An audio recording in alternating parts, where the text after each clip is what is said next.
It's almost like being sick. Yeah, there you go. Alrighty, it is working, it looks like, so let's begin. My name is Norm Ellis. This is Grace Baptist Church, the Adult One Bible Study. Glad to have people here and online, and we're going to be starting here in a few moments.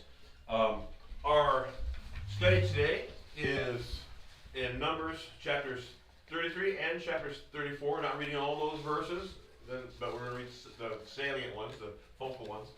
And our title is Instructions Given, and we'll be looking at these three areas. One, the land, and that's in 33 verses 50 through 53. And two, the task in chapter 33, 54 through 56. And in point number 3 is the plan, and that's going to chapter 34, verses 13 through 15. And the main point today is that God's plans require believers, Christians, to act on the instructions He gives, God gives. And we're going to be session number 7. If you have a study book, session number 7 begins on page 64. And let's have a word of prayer. Dear Father, help us as we study your word. Help us to understand these principles, these promises, these instructions that we're given to them, and how you instruct us, Lord. Just pray for those who are on our way here. Keep them safe. Watch over those that are sick and couldn't come today. Be with them, help them get better as well. Thank you for all that you've done. We look forward to the worship time following, too. In your Son's name we pray. Amen. Amen. So, who likes to get instructions here? Give or get. Both, either. Instructions are necessary, though, aren't they? They are. Yeah, they are necessary. We're going to be talking a little bit about this, but how many of you ever bought anything from IKEA or someplace? And you get this box, and you open the box, and you say, my oh my, what did I get myself into? And there, floating above it all, is something that says instructions. And you have a choice. You can do what? Follow the instructions, or you can wing it. I could ask Jesse, could well, help me? we're saying Jesse's not available now. I know. But you have a choice, don't you? You follow the instructions, or you ignore them and try your own thing. And how well does that work out? Anyway, so let's look at the intro paragraph.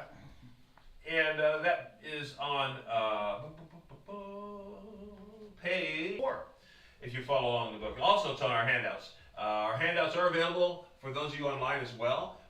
If you're first time watching today, you can get a copy of my handout, your account or whatever. But anyway, the instructions today, instructions given, in the middle of the very first page of handout number 1 is a copy of that. It says, we've all seen it. The for sale sign is removed from the plot of land. Workers now show up and they start surveying that land, right? They put up these little orange marker flags on the ground. Trenches and holes are cut and dug and all that, right? The ground is then leveled, right? Concrete trucks show up after the workers have put forms out there for everything. Construction crews arrive at the site day after day in a few months, sometimes in a few weeks, by the way. I've seen these houses go so fast. But usually in a few months, the house and maybe the subdivision or the apartment complex is complete. Every step occurred according to a plan that someone who is smart developed beforehand. We hope they're smart. Why is it important to follow the plan when doing construction? What could be the results if you don't? How about that? It's like the song, house built on sand won't last. You know, a site survey is very important nowadays. They won't let you build in certain places because of what? The swampy area. It might be swampy, it might be sandy, unstable, whatever. There's a famous tower in Italy. Yeah. Do you know the name of that tower? I saw it. Leaning Tower of The Pisa. Leaning Tower of Pisa.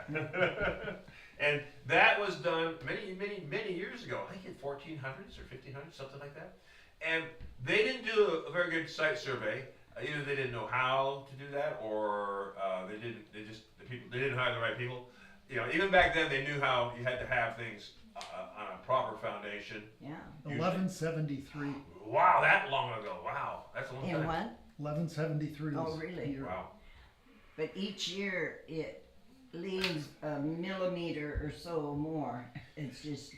They've actually redone the Tower of Pisa foundation, in a way to stabilize it. Yeah. And Keep it leaning at, and it says here well, precisely. yes, It's leaning at, what is it? 4-degree tilt. yeah. There's a worse tilt than that, and they corrected the tilt. Now they could have put all the way up to the right side, straight up and down. They didn't because it wouldn't be the leaning tower piece No. anymore, and you would and not have the tourists show up. Anyway, but that's just a side, John. That's kind of funny to think about that. Took them 200 years to finish that thing. Wow. I took a picture of my friend with standing just so that she had her hand. Oh, Yeah. yes, that's a very classic set. Yeah. Anyway, so why is it important to follow the plan during construction? Because if you don't, you could have an issue with cracked foundations. You could have an issue with maybe getting too close to the property line and have to find out, oh shoot, I'm in violation of the county regulations or whatever it is. Oh shoot, my neighbor can now sue me or something like that. You were gonna say? Spokane, they were building an off-ramp from I-80, I-90 eastbound to connect to one of the northbound Right. arterials in Spokane. And somebody finally got around and discovered that if they had continued building things the way they did it, the bridge would have come together like this. Yes. Oh. And it was a huge big deal. Oh yes. I bet. It can be. Bridges are specifically such that what they build from both sides, and I've actually seen pictures of the finding out. Oh shoot! Oh shoot! Oh shoot! We're off just a little bit. I don't think it was just that one. There's been more than one bridge like that. Yeah, but to be a whole bridge width Yeah. off Yeah. is That's it's amazing. a bit much. Constructions. When, Go ahead. when my parents sold some property, the contractor put the property line 1/4 mile in. Oh my! In. A mile? Quarter of a mile? Well, maybe it was 1/4 of an Acre? acre. Quarter Yeah, of an might acre. be, yeah, at yeah, any yeah. rate. Yeah. Yeah. And it wasn't for years. My brother went down to the courthouse and figured that out, and it took quite a fight to get Yeah. that corrected. And there's some states that if you don't correct something like that, it becomes the new Yeah, property line. yeah. Yeah. So you need to be really And- careful on those kind of things. Well, that neighbor put his garage in, his house is partially built onto state land.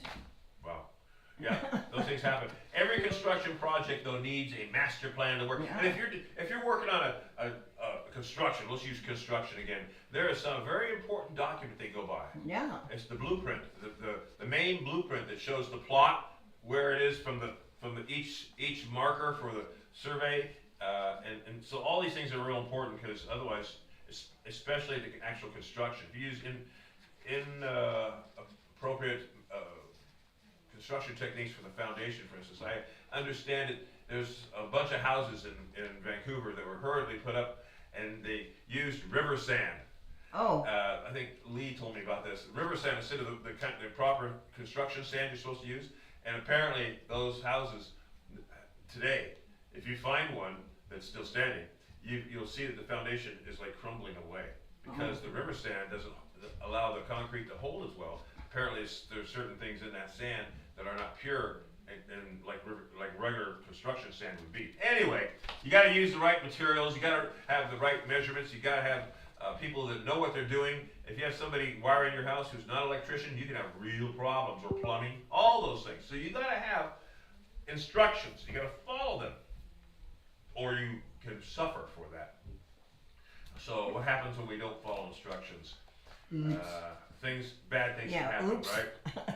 So what about life? What are some examples in life that you know of where it's important to follow instructions and the consequences of failing to do so? By life, I think they mean in your personal life, not necessarily you might be building a house. well, if you've gone to a doctor and you get instructions on how to care for yourself Yes. for a problem, some people will take those antibiotics home or whatever Yeah. and take it until they feel better and quit. Then Well, stop. No. Then, Yep. the infection comes back double, so. Yep. You have to follow instructions on all Yeah. those kind of things in life. I know for certain kinds of conditions and diseases, if you don't follow the right regimen, your life can be shortened. And it's important to listen to the doctor. You're exactly right. But there's a lot of things in life that we sometimes, like your jobs, your career, how you interact with your coworkers, whether you in your job follow the instructions, to follow the checklist. I'm from an Air Force background over 30 years, so I like checklists. I like technical orders because that's what my life was all about when I was with the Air Force. And I know that if you follow the tech order, most of the time you have no problems. There's these exceptions, and that's why we fix technical orders in the Air Force constantly fix them. Well, I was in nursing, and you same thing. I bet you follow the doctor's orders. Sometimes you help give him information that will help him too. But I know for the longest time, first aid classes, if you had a heart attack or something like that, they taught something called the pre-chordal thump. Yeah. They don't do that anymore because when you thump on somebody's chest with your fist, you might do it too hard and you might hurt them more than you would help them. Yeah. And so they don't teach the pre-chordal thump. They used to do the shoulder back lift method of CPR respiration part. They don't do that anymore either. No, it's now a certain way, certain number of beats per minute. And actually, I think the last thing I heard was they don't even teach rescue breathing like they used to. So they just do the cardiac massage. Not when you're doing CPR. Yeah. But I think that can also depend upon where you are and how far away help is, because you have to have air. Yeah. I mean, you're artificially pushing that blood around. It better be oxygenated after a period of time, because if you don't, it's worthless what you're doing. Anyway, follow the instructions, right? That's the thing. In life. Now, what about our spiritual life? Is it good to follow instructions too? And who gives us the instructions? God gives us the That's instructions. Right. And we have right here manual. An instruction manual for us, don't we? God's Word, the Bible, don't we? So we're going to be looking at some of these. It doesn't come from IKEA. No, thank goodness for that, right? So, as we study this last book, in this last session, in the book of Numbers, not necessarily the last, I guess, we will see God's instructions to the Israelites for occupying the land of Canaan. We will read the promises God made to Israel if they were faithful in obedience. And as we look at these verses, I want you to think about how important obedience to God is for the health of our church and for our own spiritual growth. And that's true. And we have somewhere around here an outline. Numbers 33. We are at Numbers 33. So in our outline, we are right there. Preparations for entering the promised land. And as you see, the next point, we're going to be in what? Deuteronomy. So we're finishing Numbers, we're going to Deuteronomy. So that must mean, because he's talking about going to the promised land, that the Deuteronomy is going to be all about going to the promised land, right? No. Directions. It's interesting because those two books, they complement each other, but there's overlap in certain places in those books. And I had something that talked about that. Oh, where's my phone? Well, good question. Oh, there it is. And because you'll be in the wilderness. It recounts the events between the giving of the law at Mount Sinai and the entry into Canaan. So the narrative tells the story of Israel's repeated rebellion and God's justice and mercy, which led to the 40-year period of wandering. So we know that. Numbers has an account of that. What about Deuteronomy? Deuteronomy, the theme, Deuteronomy means second law, as it repeats and expounds upon the many of the laws found in early books like Exodus and Numbers. The narrative consists of three main speeches by Moses to the new generation of Israelites on the plains of Moab, just as before they were going to cross the Jordan River to conquer Canaan. So we'll see some things talked about in Deuteronomy that were talked about before, but it'll be like a condensed thing because he's recounting these things, right? He's telling it in his speeches. And the content says that Moses summarizes the Israelites' history, reminds them of their covenant with God, and delivers new laws to guide them in the promised land. He emphasizes the importance of obedience, love for God, and the consequences of disobedience. So don't be confused is what I'm getting at. Because they are different, but they are the same. I mean, not the same. Yeah, they're complementary to each other. And so it's good to read them both. So in Numbers, in chapter 13, we were talking about the first time they came to the promised land. Remember that? The first time they came to the promised land, and they sent the 12 spies out. 10 of them said, there's giants in the land. there's fortified cities. We can't do it. 2 of them said, yes, we can. Let's go. God said we go. Caleb and Joshua, right? But the others did not, and so they rejected Moses at that point, his instructions. And when they did that, they rejected who? God, right? So they had to pay the penalty. They went 40 miles up and down, was like 40 miles, and so they had to spend 40 years. God has a sense of humor about that, I guess.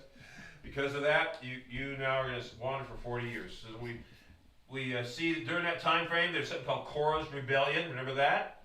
Rebelled against Moses, and God opened the earth and swallowed that whole clan, that whole group of Korahs. It's what I have heard about the military with induction or the initial period. That Basic you training. move, basic training. You move things over there, and then the next day you move them back over here. To teach and then them. God sent them back and forth there. Yeah, to teach them things, right? Yeah. Because they weren't It ready. is. They weren't ready. And And we also saw that Moses' sister Miriam, she died, and Aaron died during this time frame. Moses did what with the rock for the water?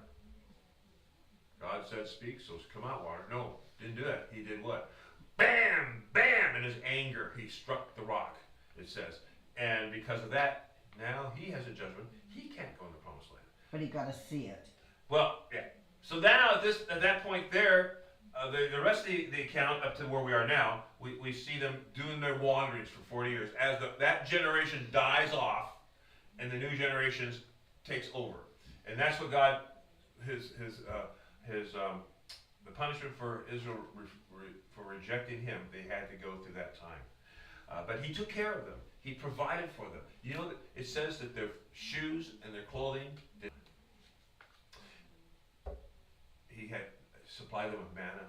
He supplied them with water. He supplied them with quail. This whole time, He provided for them in the desert, right? And then we also saw the situation with Balaam and the donkey, which I missed that one because I was not here. Was it a good one? You guys enjoyed that one?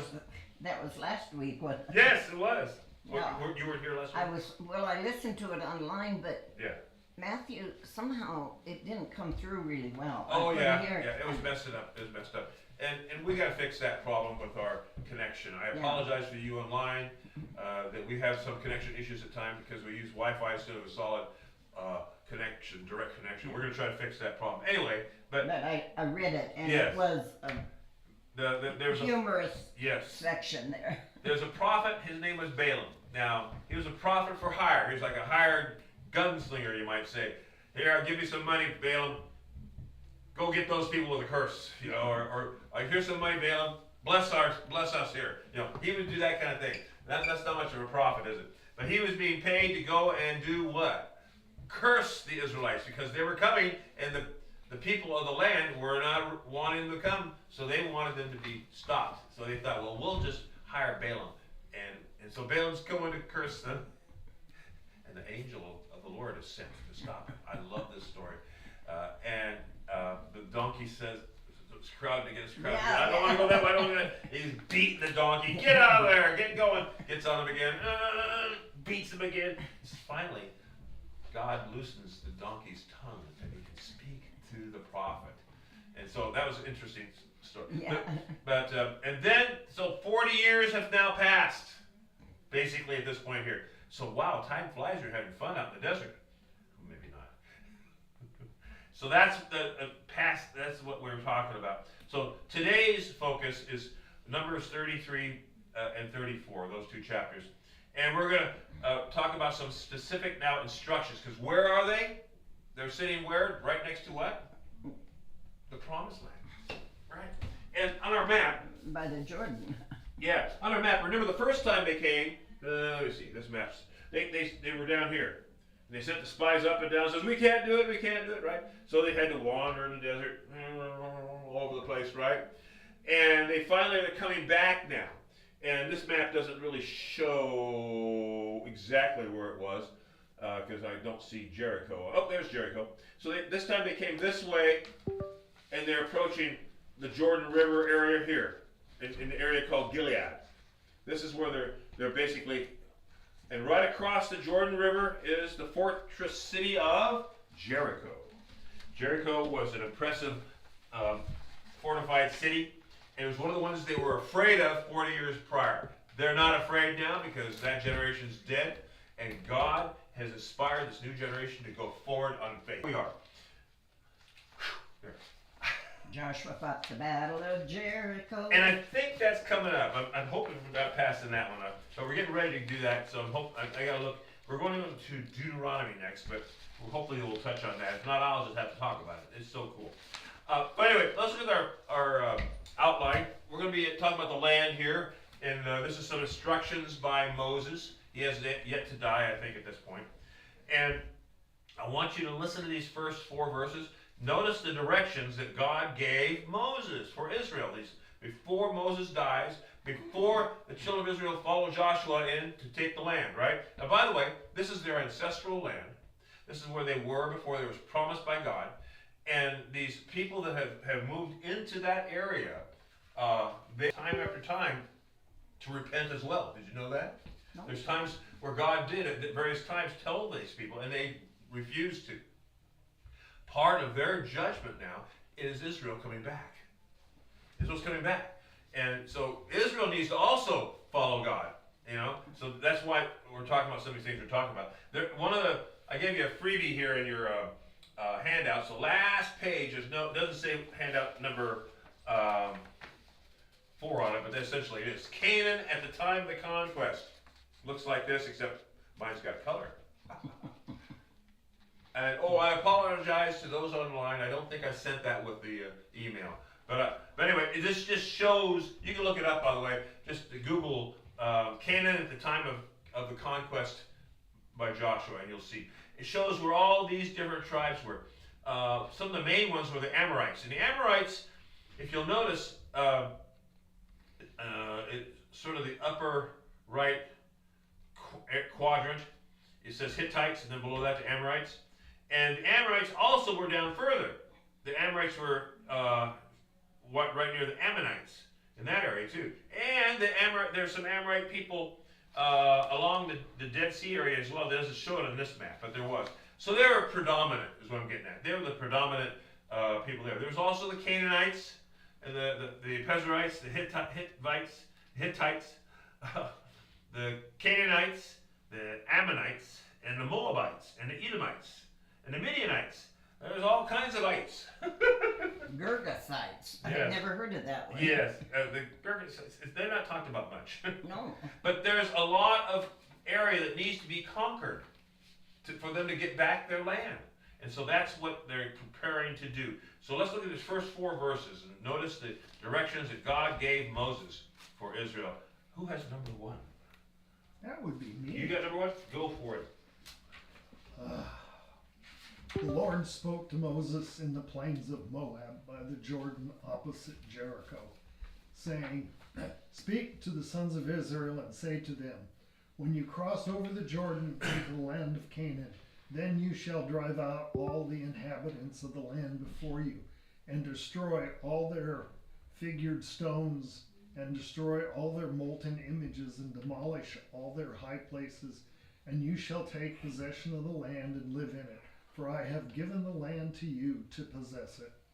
So God's given them some specific instructions here. Right? That's what we're talking about, instructions, right? Instructions given. And what is the instructions to do? What are some of the things you see, the directions that God gave Moses? To drive out the people, all Okay. of them. Okay. It tells them, Destroy all their stone images and anything molten images. Mm-hmm. And why do you think he kind of focused on that? What would be the purpose of that, do you think? he didn't want them to become unfaithful again and Okay. worship false gods. And Okay. So if you have something in your life that is causing you to stumble about things, I don't know what. Let's say it's playing some sort of online game, and there's a lot of terrible ones out there, by the way. And you found that it's affecting your life in a bad way. It would make sense to put those things away, to get rid of those things, to get them out of your life. And essentially that's what they're doing here. But it's also something else. It is showing who is the powerful person here. God is. God is. Yeah. All these little little G God people that they have, they can't stand up to the real God. And this is also an object lesson, not only for Israel but also for the people, because they're not all going to be destroyed. We're going to find that out. There's some going to be still around, and it's an object lesson for them as well to show them, hey, God Almighty, God Jehovah God, He's the one that actually is real God. These are not true gods. And matter of fact, you're being punished now because you worship them. And I told you not to. God had shown that to the Israelites, though, and you'd think. Yeah. I mean, it was another generation. Yeah. You'd think. And now everything's gonna be fine, right? No. Sadly, we're gonna talk about that too. You're right. Yeah. Does this reflect on us the same way, though? Yes. Can there be things in our life, some idols that we're maybe putting priority on and not on God? Oh, there could be. Yeah, to some people it's sports, to some people it's hobbies. You know, I'm a photographer, amateur photographer. If I'm not careful, I can let that become priority in my life and just say, well, I can't go to church today. I have to go out to the lake and take pictures. You know, that would be an idol in my life, wouldn't it? Yeah, so I have to be careful as well. So those things today can do the same things to us that these things were doing to those people. Yeah. And it specifically talks about the figured stone, which would be an idol that's been chipped out of stone, a molten image, like the golden calf, for instance, that when they were in the first generation was in the wilderness, and they were thinking that Moses is not going to come off that mountain anymore. We need a new God. Hey, Aaron, make us a new God. And he made the molten calf. Remember that? But things like that. And it also says something else very important here. And demolish all their high places. What is a high place? That sounds pretty self-explanatory, On a doesn't it? mountaintop. It could be a hill or a mountain, things like that. And what did they do on those hills and mountains that would be so bad they'd have to destroy whatever was on top of that? In some cultures, it was sacrifices of some sort, you know. I think it's Aztecs, or it could be the other big group, Incas. Incas or Mayans. Might have been the Mayans. They built these pyramid structures, not like the ones in Egypt, but enough like them. And on top of them, they have a platform area, and on there they would do their pagan rituals. And one of them was, it was horrible. They would capture nearby tribes of Native Americans, and they would bring them to these sites, and they would sacrifice them. If you ever watched Indiana Jones in the Temple of Doom, I did one time. I'm never watching it again. It's sort of a reenactment in a way of what they did. Although they were using some sort of like I don't know how they were showing it, but the guy was pulling the guy's heart out while he was still alive. But they would chop their heads off, drain the blood off into these channels, and then do the next one, and next one, and next one, and then all the bodies would keep up. They have found remnants of that. They know that's what they were doing. And there are some accounts, word of mouth, that came down, that these are massive sites of human sacrifice. When I was in to appease the gods. Yeah. In Mexico City, when they were digging the water trenches, or you know, they uncovered pyramid, and in the base of that pyramid was a stone where they put the person back and cut out their beating heart. Yeah. Anyway, so it's well known, and it's not just the Mayans that did this. A lot of groups did this, and these people that were in Palestine did this. There was a group that was the Moabites.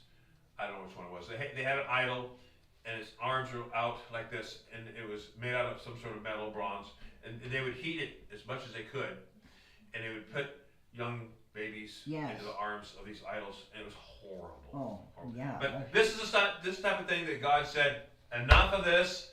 You go out and take the land and stop all this. That's what He's telling them. Stop it now, essentially. And so to take back their land, they needed to do these things. It's like the cabinet you bought from IKEA. You know, you have to follow these instructions to get that cabinet the right size and to work correctly. And so that's part of the instructions were to take out these places. Get rid of them. Don't let them be there anymore. So there's three objectives here. The first is they were to drive out the inhabitants of the land that were in their, in their places. They needed to drive them out. They didn't want to have any pockets of current residents to remain that would keep idolatry alive in the land, and that would become later a snare to Israel. The second was that God's people were to destroy all their stone images and cast images. We've talked about that already. God had forbidden for his people to do these things. And let's look at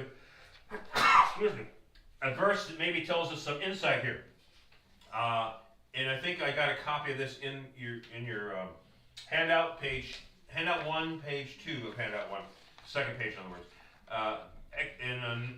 That's the wrong one. Exodus 20:4 through 6. This probably will be familiar to you. God said, "You shall not make for yourself an idol, or any likeness of what is in heaven above, or on earth below, or beneath the water under the earth. You shall not worship them or serve them. For I, the Lord your God, am a jealous God, visiting the iniquity of the fathers on the children, on the third and fourth generations of those who hate me, but showing loving kindness to thousands, to those who love me and keep my commandments. You shall not make for yourself an idol, or a likeness of what is in heaven above, or on earth below, or on the water under the earth. You shall not worship them or serve them. For I, the Lord your God, am a jealous God, visiting iniquity of the fathers on the children." Did I redo that one? Yes, I did. I redid those. Sorry about that. I should have stopped at verse 6. Apparently I didn't. Anyway, what does that sound like? Where does that come from?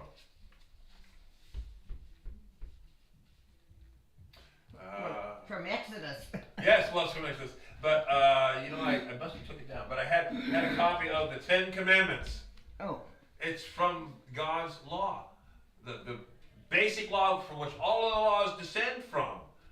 And the main thing was not to make idols and serve them. Right? I repeated those verses. Sorry about that. On my handout, you'll see it repeated also. I made an oops there. I must have hit paste twice. Oh. That happens. Anyway, so was there a good reason why God said these things? It was a reminder. It was like, you guys are used to doing things a different way, and Right. you're not to do that. So In Egypt, they had forgotten a lot of God's things. So the people of Israel saw how God rescued them out of Egypt. They saw how God brought them across the Red Sea and destroyed Pharaoh and his armies. They saw how God fed them in the wilderness. They saw how they led them in victory against various groups within their wanderings. They ran into the tribes too. They saw all these things, right? And they also are going to see how God gives them the victory when they move into the promised land, okay? And so they're going to see all these things. So they, of course, would never do this in their own lives, right? No, they wouldn't. They wouldn't, no. Well, there's some other Like verses, us. and I'm just going to briefly read those as well.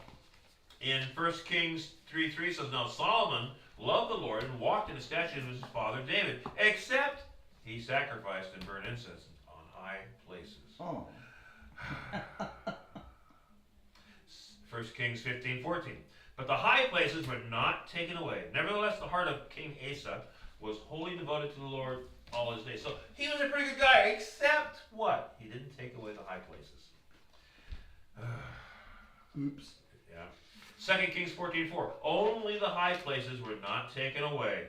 The people still sacrificed and burned incense on those places, the high places." God's just going with this. Oy vey. 2 Kings 15:4. "Only the high places were not taken away, and the people still sacrificed and burned incense in the high places." Sounds just like the other one, because he continued it. 2 Kings 21:3. "For the king," this was Manasseh, there we go. "He rebuilt the high places." He knew this was going to happen. This is why he was warning them. He was warning because he knew how people would be. You're going to say? Oh no, it just reminds me of we got people have a failure not to follow instructions. Yes. Like you say. Our department, each of the shifts was given a toolbox to put together, nice big metal toolbox. And my team lead and a couple other guys decided to go put it together and said, "To heck with the instructions." So they got it all put together. It looked really nice. Looked pretty good. They went to shut the two big doors in the front, and they went clunk. Not quite right. Yeah, they had put the walls on the inside of the supports instead of the outside of the They supports. lost that room. They lost. It was hilarious. They had to take this whole thing apart. And put it back together again. It pays to follow the instructions. There's no doubt about Well, that. I stood there with the instructions and went, "Hey guys," and they're going, "Nah, we don't need it." Okay. It's sort of a myth, but not really, that women will follow the instructions and guys won't. "Oh, I can do it myself." But I'm an instruction guy. I'm not those guys. It sounds like you are too. But there are a lot of guys that seem to be, "Well, I'm tough, I'm smart, I can do it myself." And they're not. They're The gonna make instructions mistakes. I hate are when you have all the parts Yeah, and all they give you are pictures yeah. to put things together, or little drawings of what to have Right. and how it's supposed to go. And I just did 2 sliding gates Yeah. that I had bought. Nice gates. It really lacks on their instructions, even the written parts. And then you have leftover parts sometimes. But Well, I did because go ahead. the way I was building my gate was a little different. Yeah.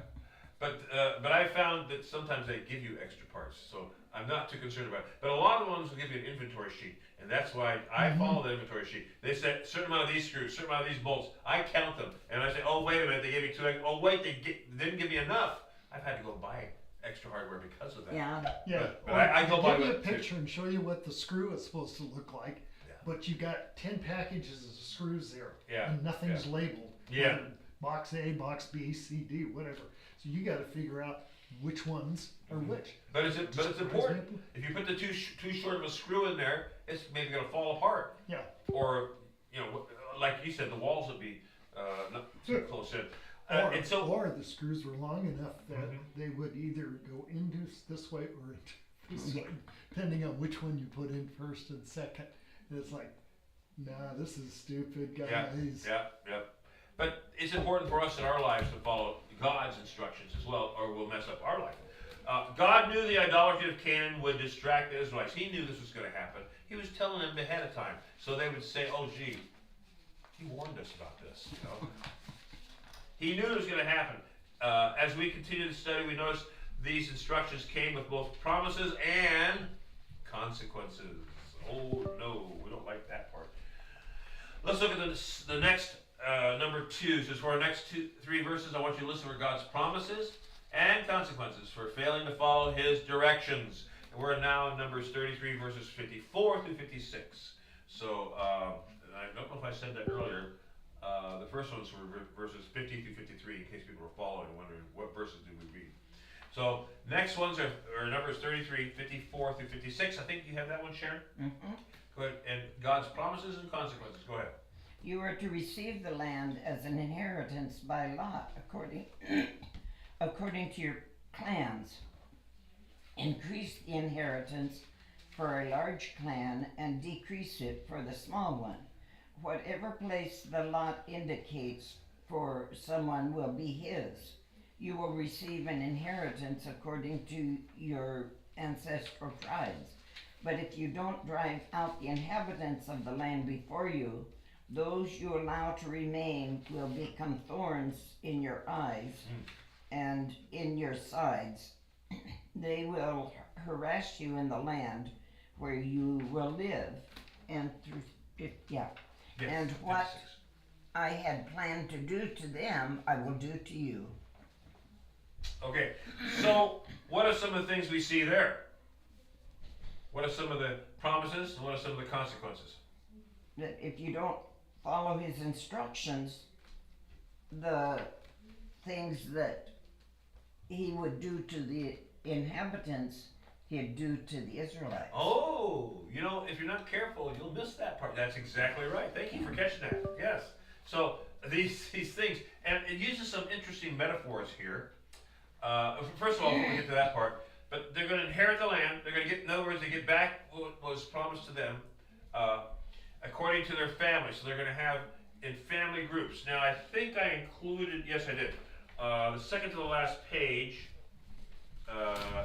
is handout number 3. It looks like this, only not in color for you guys, sorry. Oh, man. So these are the family groups they're talking about. So some of them are familiar to us, like Judah, right? Simeon, Reuben, we know those. But what about Manasseh? What about Gad? What about Ephraim? And Dan, okay, Naphtali, Asher, Zebulun, Issachar. So we don't know some of those as well, but they're all part of Jacob's family. I think it's Jacob, right? Yeah. Jacob, also called Israel. Yeah. And some of them were actually Joseph's sons. And that's where we get these other ones that we wonder about. Because they inherited also. When Joseph brought the family all to Egypt because of the famine, remember that? One of the things that, before he died, Jacob gave a blessing on his sons because they were going to be part of the inheritance as well. It's kind of neat to see. Anyway, so that shows what areas they're going to be going into. So back to what you read us. They're going to inherit the land. How are they going to inherit the land? By lot. By lot. And all that means is they want to be above board and fair. Okay, we're going to assign these places by throwing these 2 stones or something. There's a certain way they were doing it, and this would give you an idea of show them where they're going. They would be talking about one area and then throw the things to see what tribe would get that area. But they'd also take in consideration the size of the tribes. That's why you say, well, what about Manasseh? My goodness, look at the size of that. Well, they got East Manasseh and West Manasseh, and because they were a larger tribe, so they needed more land. If you look at that map again. And Judah was obviously a larger tribe than let's say Zebulun. Zebulun was very small. So they wouldn't need as much land area for their family group, right? So that's what they were doing. They were using this system which was kind of a good system to do. Now one family group is missing here. What family group is that? Oh, Levi. Levi, yeah. Levi was the priestly family, tribe. And Levi was given certain cities, and we don't have that enumerated here. Later on it talks about that. But they did not have their own land per se because they were the priestly tribe. They would be part of each of these groups. They were given basically a city or something inside each of yes. the tribes. Because they were supposed to be the ones who reminded the people of God's law and help them in the time of worships and things like that. And by casting lots rather than individuals, even tribal heads choosing lands, it was God was directing the lots. That's the other thing as well. Yes, it is.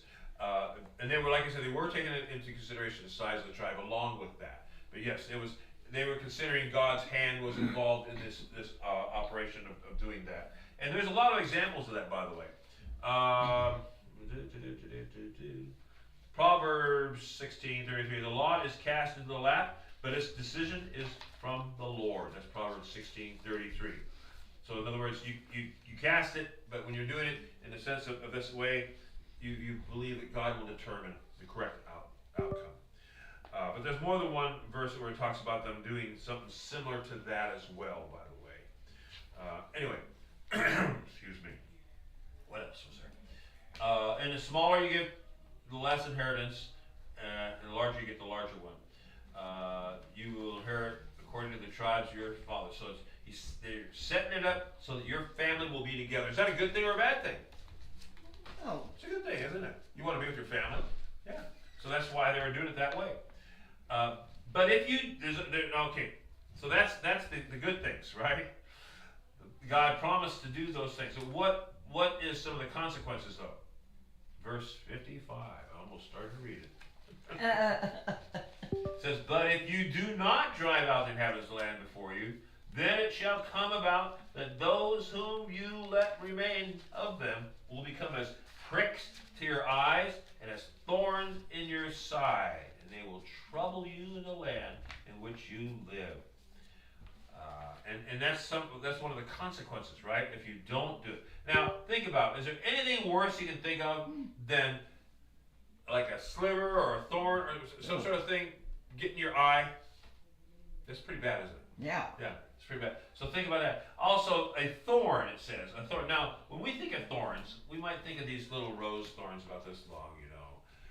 Maybe blackberry ones a little shorter than that, you know. The small blackberries, I hate those because you can't see them. They're so small, but they still get in there. But the thorns they had, they knew what we're talking about, were about this long. Yeah. They were big thorns, and you've seen the thorns in the desert, in different places in the north, in the southwest too. And there's some that, they're terrible. I would ride my bicycle at Edwards Air Force Base, and every once in a while I'd run across these things, and they would flatten my tires. They were so bad. Heavy duty thorns, and that's the kind of thorns I have. Those people are going to lose. When you go against them, you're going to be successful, and they're going to lose terribly. You'll see helping you. You'll see it can only be done by my power. A good example of that is Jericho. I think we're going to talk about that. But Jericho is this walled fortress, and they do a specific thing, and the walls fall flat, and the city was not prepared for that, and the Israelites just went in and took it over. So this is, it says, if you follow along with the pagan things there, then what's going to happen to you? The same thing that's happened to these people. You're going to be displaced. Now, did it ever happen to Israel? Were they ever displaced? Babylon. Several times. Babylon happened, right? The Assyrians happened. Various things like that happened. So yes, it would happen to them, unfortunately. Let's look at the last one. The plan. First of all, God wasn't finished with instructions for settling the promised land. We're almost out of time because I keep looking at that wrong clock. On entering Canaan, he would direct the people to divide the land tribe by tribe. So the plan in Numbers 34, 1 through 12, and that's my verses. So Moses commanded the sons of Israel, saying, this is the land that you are to apportion by lot among you as a possession, which the Lord has commanded to give to the 9.5 tribes. For the tribe of the sons of Reuben have received theirs according to their father's household, and the tribes of the sons of Gad according to their father's household, and the half tribe of Manasseh have received their possession, and the 2.5 tribes have received their possession across the Jordan opposite Jericho, eastward towards the sun rising. So we saw that. If you looked at that handout, what happened to the handout? Oh, there it is. So you see the Jordan River connecting between the Sea of Galilee and the Dead Sea. On the right side, you see how many tribes? 1, 2, 3 tribes. They already had that. That was already promised to them earlier, by the way, when they first came there. So that's what he's talking about. He's talking about those tribes already have their thing. The other ones, they're going to go on. Now, the important thing to remember is you cannot take your area until everybody else has gotten theirs secured too. So Manasseh, Gad, and Reuben had to wait because they had to be part of the conquering force. So they had this already promised them, but they couldn't go in yet. Even though the army, the children of Israel were sitting right there, and they basically had it sewed up. Let's put it that way. They had to go across the Jordan River and help secure all the rest of the country, and then they could go back to their land. Kind of interesting how God took care of the people, isn't it? Very, very interesting. So they rang the bell on me. So I got to wrap this up here, but.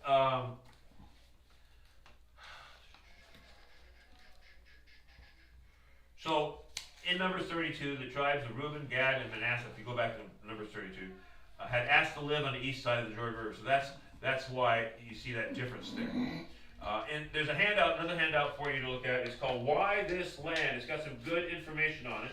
I encourage you to take a look at that later. We don't have the time to go through it because it's quite wordy, but it's handout number 2. Looks like this.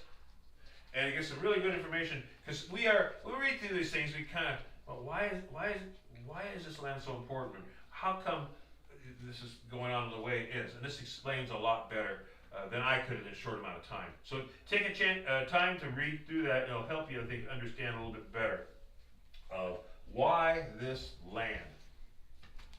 And so we're supposed to scan it and come up with an answer for that question, but I'll let you guys do that on your own.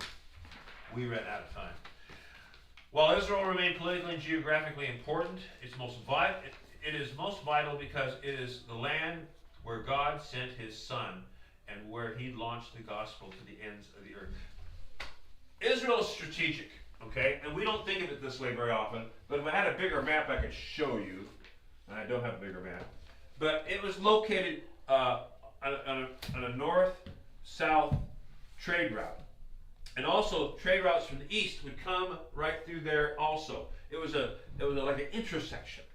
And unfortunately armies would also come through on these trade routes, these paths, if you will, and they came through it many times as well. But we see later God's plan when Christ came, because that area had such an influence to the rest of the known world, because people would come through there. It would be just like going, let's say, New York. A lot of people come through New York for business reasons and other reasons, right? And so it's a kind of important area for the world almost, in a sense.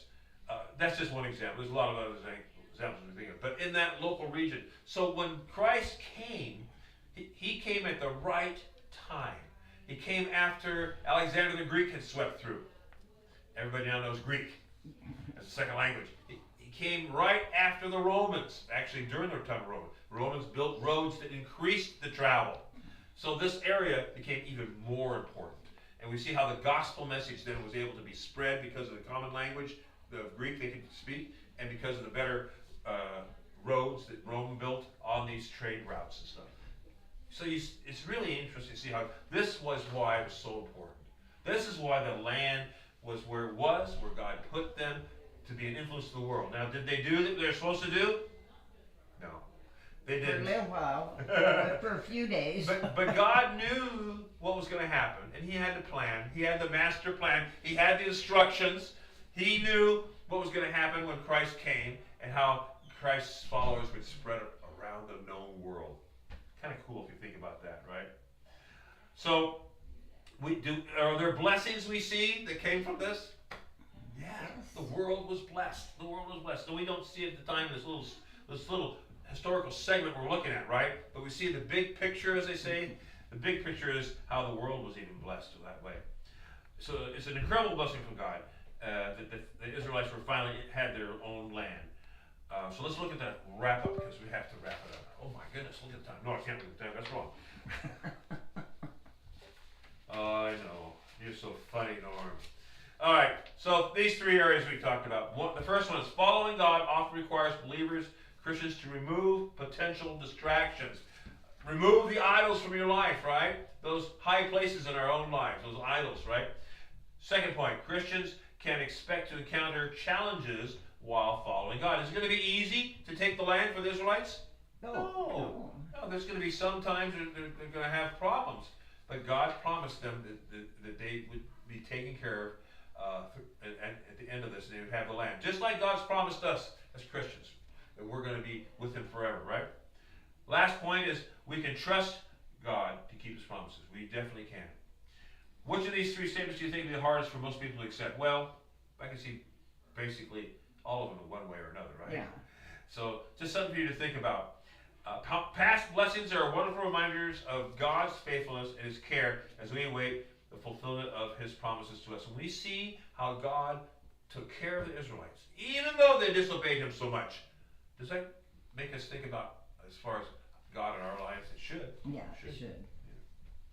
And I'm sorry I had to finish this up so quickly, but the challenge of this study is to understand that God's plans are for us as Christians, okay? And it requires us to do something about the instructions. What? To follow them. Read them, be proactive in following them, yeah. He expects his people to do what? Obey his instructions, right? Now, that sounds easy, but as we know, there's things that can trip us up in our life. So we got to be on constant guard for that as well. Let's have a closing word first. Heavenly Father, thank you for the history lesson, if you will, Lord, of how the Israelites had come to the promised land and how they were about to go and follow your instructions, Lord, to secure their heritage again. And Lord, I just pray that we remember these truths, these principles for our own lives, to remove those kind of distractions, those idols, those high places we may have in our own lives, so we can fully obey you, Lord, and receive these blessings. Thank you so much for all you've done, Lord, in your Son's name. Amen. All right, well, we are done. I took too much time. but not a whole lot. 8 extra minutes. Sorry about that. My name is Norm Ellis. This is Grace Baptist Church in beautiful Vancouver, Washington. Even with the rain. Well, actually, I see sunshine out there right now. And I just thank you for being part of us online as well as in here. And just pray that you hold on to this same YouTube channel area. I think you can find it, and we'll be able to see our pastor, Pastor Matthew, bring the worship service following this hour.